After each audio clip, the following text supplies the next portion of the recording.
The island of Kauai is known for its beautiful valleys, waterfalls, and colorful trees. It is a beautiful island in the northwest end of Hawaii. Although it is now like a heaven for tourists, it was a hell until half a century ago. The inhabitants of the island have suffered from poverty and disease for generations, and the majority of them have been criminals, alcoholics, or mentally ill. Since there was no proper school education, teenagers' violence was also serious. Misfortune on this island was the appointed fate in daily life. What makes humans unhappy? Social science studies began in 1954 on Kauai to answer this question. The researchers tracked the growth of all 833 newborn children born on the island, which resulted in nothing more than a familiar noise. The conclusions were as follows. Children from broken homes do not adjust to school or society, and the parents with mental problems have a bad influence on their children. Scholars' interest in Kauai gradually drifted away without any results.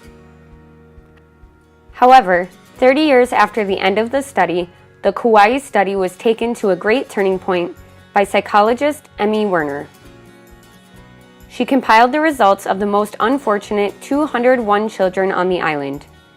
They were premature babies since birth, parentless, and even abused by their parents. The development process for the 201 children, called the high-risk group, was much darker than that of other groups.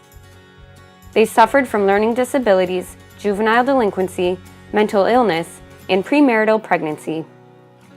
However, Emmy Werner found one unusual feature.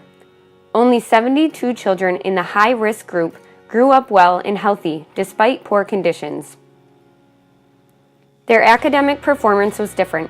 Their sense of self-efficacy was high, and as a result, they could go to the good universities and get good jobs.